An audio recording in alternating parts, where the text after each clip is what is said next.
তুই ছোট জাত? না না, তোর হাতে জল খাওয়া যাবে না। তোর হাতে জল খেলে যে আমার জাত যাবে। আবার অনেকে আছে, ব্রাহ্মণ ছেলে ছাড়া তো আমার মেয়ের বিয়েই দেবো না।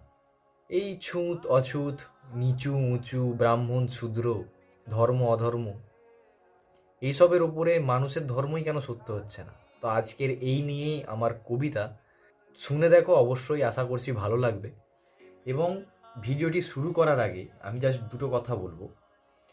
প্রথমটা হচ্ছে, অনেক অনেক ধন্যবাদ তোমাদের সকলকে। তোমাদের সাপোর্ট, তোমাদের ভালোবাসা ছাড়া আগের ভিডিওটা হয়তো এতটা ভাইরাল হতো না। তার জন্য আমি আন্তরিকভাবে কৃতজ্ঞ তোমাদের কাছে। এবং দ্বিতীয় কথাটি হচ্ছে, আমার এই কবিতাটিতে একটি শব্দ রয়েছে যার অর্থ বলে দেওয়া ভালো আগে থেকেই।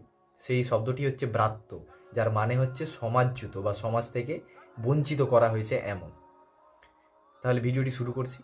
ভালো লাগলে অবশ্যই শেয়ার এবং ফলো করতে ভুলবে না। জন্ম তো হয় মানুষ হয়েই, রক্তে তো নেই ভেদ, তবু কেন জাতের নামে বাড়ছে ভেদাভেদ? ব্রাহ্মণ মানেই উঁচু জাতি, শূদ্র মানেই নিচু, লাগলে ব্যথা নিও সয়ে, মনে করো না কিছু। তাই বলছি শোনো, ব্রাহ্মণ আর শূদ্র বলেই সমাজ পাতে ফাঁদ, পরিচয়ের খাঁচায় বন্দি মানুষেরই স্বাদ। বিয়ের পিড়িতেও দেখছি এখন জাতের অহংকার, মনের মিলের চেয়েও বড় বংশের বিচার। বংশ, হুম, বংশ জাতি ধর্ম এসবই তো অজুহাত।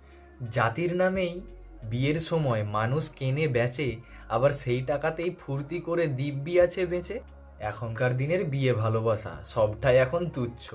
কেউ বা আছে নীল ড্রামেতে, কেউ আবার দিচ্ছে অ্যালিমানি গুচ্ছ গুচ্ছ।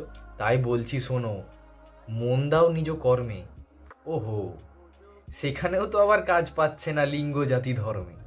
তাই বলছি শোনো, কর্মক্ষেত্রেও জুটছে রোজ উপেক্ষা আর লাজ, অবহেলার ওই চাদর মুড়েই করি সাঙ্গদিনের কাজ। হতাশা আর উদ্বেগেতে কণ্ঠ যে হয় রুদ্ধ, বেঁচে থাকাটাই রোজকার এখন অসীম কঠিন যুদ্ধ। কি আর বলি বলো, এখন তো শুধু জন্মালেই হবে না, জন্মের পর একটা লোগো থাকা যায় বা ছাপ থাকা যায়, যে তুমি এই জাতের বা তুমি ওই বংশের। তাই বলছি, পীড়া আর যন্ত্রণা নিয়ে লড়ছি অবিরত, সমাজ শুধু দেখছে লোগো, কই দেখছে না তো ক্ষত। সবচেয়ে বড় দুঃখ এটাই, বলছি নত শিরে, যোগ্যতা আজ হার মেনেছে ধর্ম জাতির ভিড়ে। যোগ্যতা মোর আকাশ ছোঁয়া, তাও মেলেনি স্থান, নিচু জাতির দোহাই দিয়ে করলে অপমান।